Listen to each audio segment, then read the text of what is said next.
I am Chu Wenwen, a conservationist from the Xinjiang Uyghur Autonomous Region in northwest China, and I am the founder of the Altai Nature Conservation Association. My hometown, the Altai Prefecture, is a land of great biodiversity.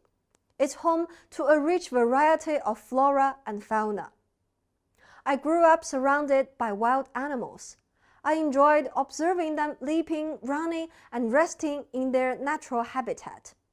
It's always been part of my life to be close to nature and to respect nature. There's always a yearning in me to do something useful for my hometown and for the animals and plants that I'm so familiar with. So in 2018, I set up our association. 3 years later, with help from the local government and supporters across the country, we founded the first ever professional wildlife rescue center in the region. Our mission is to provide treatment and rehabilitation to wild animals and then release them into the wild. This brown bear, Neng Neng, was the 137th animal we have rescued. When Neng Neng was found by a small river, the bear cub was so skinny, she could barely hang onto life. She was thought to be about 5 months old. Usually a bear cub lives with the mother until it's 2 years old, but the mother bear was nowhere to be seen. Without any help, this cub would die before long. So Neng Neng was brought to us. She was diagnosed with neuritis, poisoning, and severe malnutrition. To make it easier for her, we had to hide the medicines inside the food she liked. We also prepared snacks to increase her nutrient intakes. Thanks to our care, Neng Neng could pretty soon stand up on her own, although a bit wobbly at the beginning. Her appetite also improved. Before long she gained weight and became a healthy, cuddly, fluffy bear. To help Neng Neng return to the wild, we came up with a rewilding plan together with the local forestry and grassland authorities. Little by little, Neng Neng learned how to catch fish and pick berries, as well as other survival skills through games we designed for her. In time, Neng Neng was getting ready to be reintroduced to her natural habitat. In July 2022, 10 months into our custody, Neng Neng passed all rewilding assessments. She was ready to be released. We had tons of mixed feelings. We were all sad to say goodbye to her, but we were also tremendously proud of what she had learned during the time she spent with us. I remember it was a really nice day, and the sky was blue. Neng Neng stood in the breeze. She turned back and looked at us with what seemed like a smile, and then disappeared in a dense forest. Such a bittersweet moment.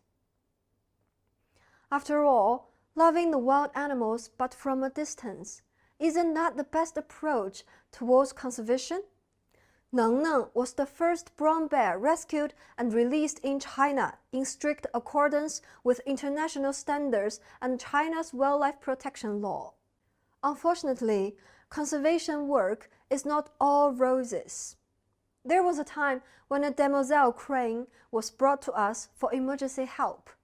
It turned out that the bird had taken crop seeds treated with pesticide. It was such a majestic bird. It had a tuft of feather at the back of its head, eyes glittering like rubies. As we tried to treat the crane, I kept praying in my heart, "Please live." We did our best, but after 24 hours, the bird didn't make it. It was a heartbreaking moment for all of us. Such is the nature of conservation.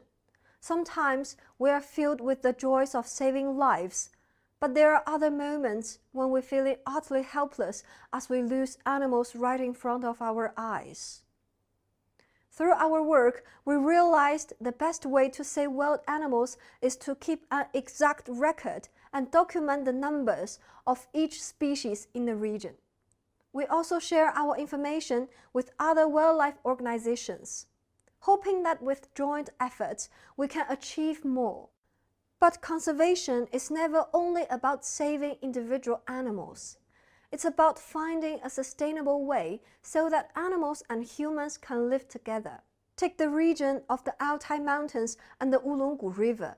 For thousands of years, animals roamed this land as our ancestors plowed the earth, planted and harvested.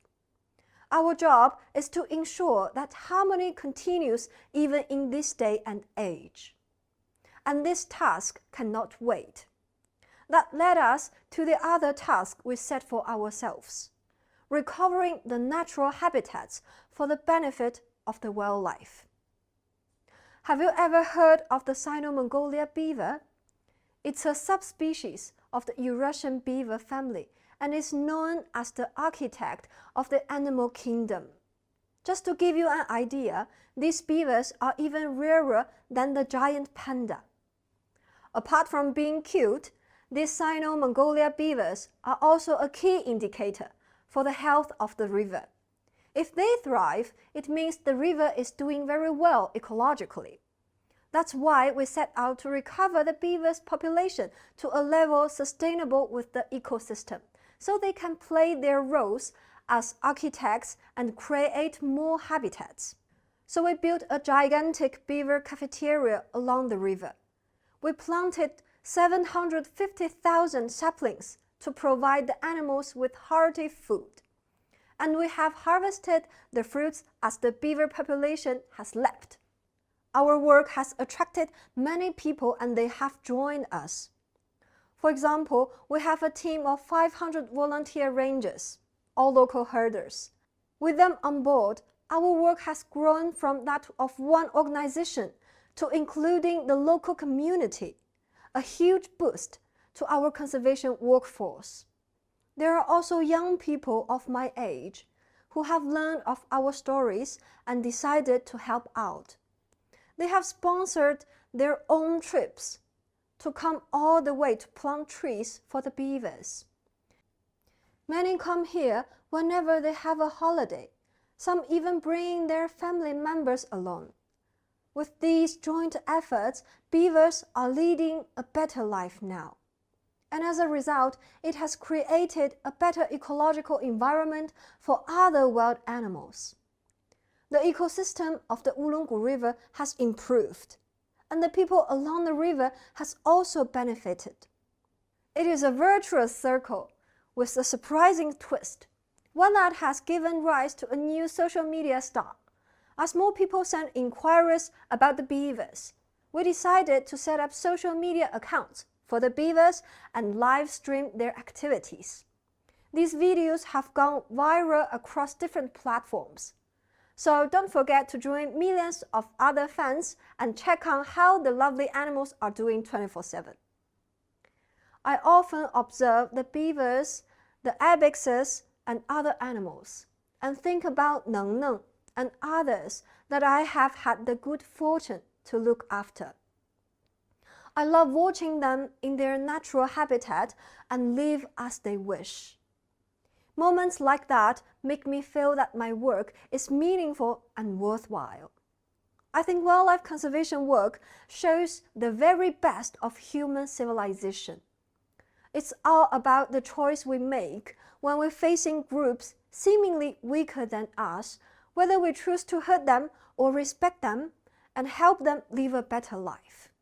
The truth is, we share one earth as our common home. All species are equal. Together, we form this world's biosphere. We have in no way the right to disrupt the harmony among different life forms. I believe the more human civilization develops, the more care and respect we will show to other beings. It brings me great joy to see more Chinese youth join in wildlife protection. I call that the great ecological awakening of China's Gen Z. And it's their dedication and commitment, their respect for life that gives me hope. And I believe that together we will make this world a better place, not only for us, but for all the other beings. Thank you.